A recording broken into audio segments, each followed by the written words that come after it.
The world of Lyring drifted under a sky of violet clouds and slow wandering moons. Its spires of crystal towers rose like frozen waves, catching the pale starlight and turning it into soft blue gleams across the city below. Though beautiful, Lyring was a world swallowed in fear. A cycle of unrest had brewed for generations, fed by the stories of the outsiders who sailed between stars. Among these tales, none stood out more sharply than the ones about humans, warriors, wanderers, wielders of strange power that no other species understood. Some Lyran scholars called them protectors. Others called them threats. Most citizens simply hoped never to see one. Among the Lyran people lived a young envoy named Riala. Her role was small yet essential. She carried messages, settled minor disputes, and helped maintain calm in the rising tension between nearby districts. Her face was marked by fragile patterns of silver, natural to her species, glowing faintly whenever she felt strong emotion. On this day, those silver patterns dimmed as worry pressed upon her. A distress signal had reached the council only hours ago. Something was falling from the sky. A vessel, damaged, spiraling through the atmosphere. Unknown origin. Scouts confirmed what many feared. It was human.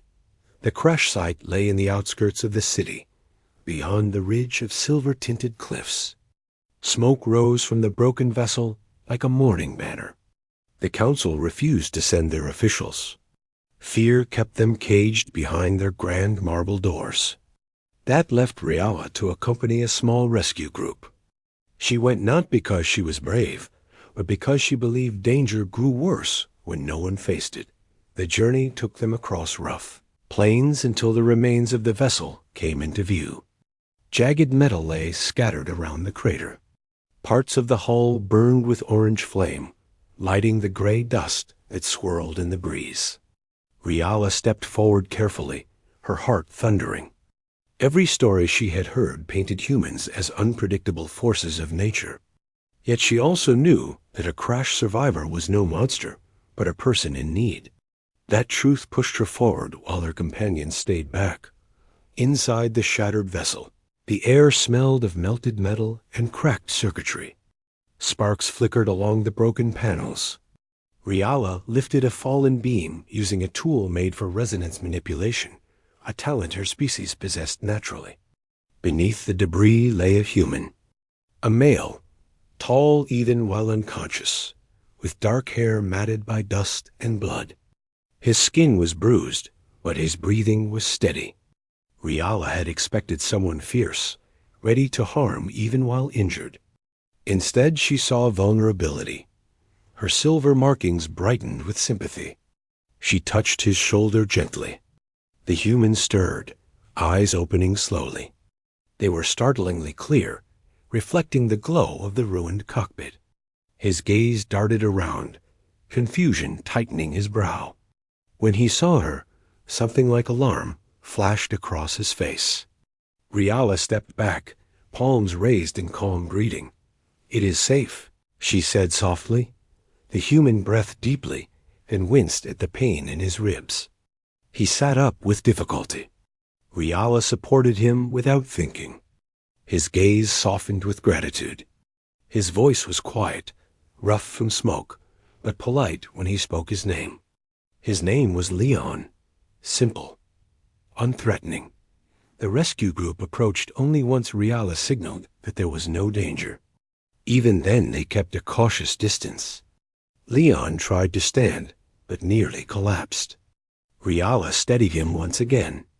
His weight pressed against her shoulder, reminding her that he was as fragile as anyone else.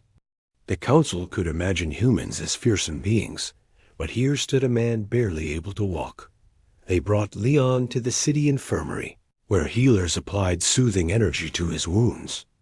Riala remained nearby through most of the treatment, partly to ensure everything went smoothly, and partly because curiosity kept her rooted to the spot. Leon endured the healing process silently.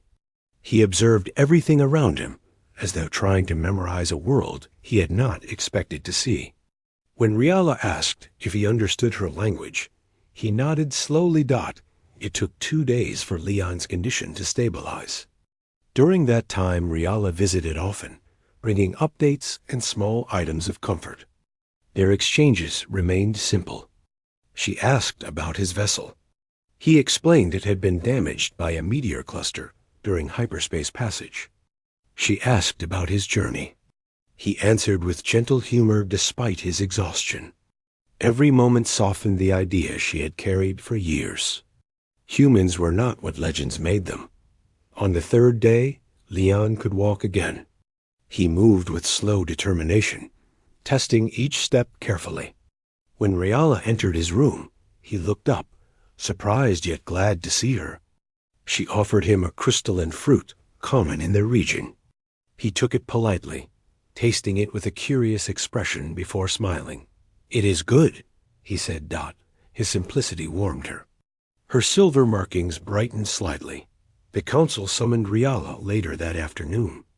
When she arrived, the chamber buzzed with nervous debate. Many feared allowing Leon to remain in the city for long. Others argued that abandoning him would bring dishonor. Riala listened quietly before offering her opinion. She spoke of his injuries, his humble behavior, and his need for time to repair his vessel. She described him not as a threat, but as a guest. A living proof that fear clouded judgment. Her words swayed the council only slightly. They agreed to allow Leon temporary residence under limited supervision. Riala accepted the role of overseeing his stay. She did not protest. A part of her welcomed the responsibility. Leon moved into a small residence near the lower gardens. It was peaceful there. Trees with shimmering leaves whispered in the mild breeze. Riala visited each morning to help him navigate the city and answer his questions. He showed fascination with everything, from the floating bridges to the glowing crystals that marked pathways. His attention carried no arrogance, only wonder. One day, while walking along a quiet path, Leon paused beside a large sculpture carved from translucent stone. It depicted a guardian of ancient myth holding a lantern toward the horizon. Leon studied it thoughtfully. Riala explained its meaning. The guardian symbolized a century of unity after a time of conflict. Leon listened with genuine interest. After a moment, he said he hoped his presence would not disturb that unity. Riala smiled. "You do not disturb anything," she said. "You bring understanding." His expression warmed. It was a small moment, but it lingered in her mind. Over the following weeks, Leon assisted where he could. He helped repair equipment in the outer district. He carried supplies for the healers. His strength returned fully, and he used it not for violence, but for service. Citizens who had once watched him from a distance now greeted him with cautious respect. Riala observed this shift with quiet pride. One afternoon, Leon joined Riala at the cliffs near the city. The wind carried a fresh scent from the valley below. Riala closed her eyes and let it wash over her. When she opened them, she found Leon watching the horizon with calm steadiness. He spoke of his home world. He described its forests, its storms, and its endless sea. His voice held a soft longing. Riala listened intently. She had never seen Earth or any world beyond Leering. Leon's words painted images she had never imagined. She asked him if he missed it. He nodded lightly. "Home is home," he said. "But I am grateful to be alive here." The simplicity of his gratitude touched her more deeply than she expected. She realized that every day spent with him had shifted something inside her. Fear had melted. Curiosity had blossomed. Something warmer had begun to grow. But not all citizens looked kindly upon Leon. Some remained convinced that humans were dangerous. A small group believed his presence threatened their safety. They whispered among themselves, plotting what the council hesitated to attempt. One night, under the veil of darkness, they approached Leon's residence. Their movements were quiet, but filled with misguided determination. Riala sensed trouble. when she saw unusual shadows near the residence during her evening walk. She rushed forward just as the intruders tried forcing their way inside. They carried no blades, but their tools could harm. Riala called out, stopping them cold. They turned toward her, startled. Leon emerged from the house moments later. Alert but calm, the intruders accused him of deceit, of hiding danger behind polite behavior. Leon raised his hands peacefully. Riala stepped between him and the group. Her voice carried steady authority. She reminded them that fear did not grant the right to cause harm. Her silver markings shone brightly, reflecting her resolve. The intruders hesitated, shaken by her conviction. Eventually they retreated, ashamed and unsure. When they were gone, Leon looked at Riala with deep gratitude. "You saved me," he said quietly. Riala shook her head. "You needed only fairness," she replied. "I defended that." Yet his words stayed with her all night. The council later learned of the incident. Surprisingly, the outcome worked in Leon's favor. Seeing that he met hostility with calm only strengthened the argument that he meant no harm. The council extended his stay.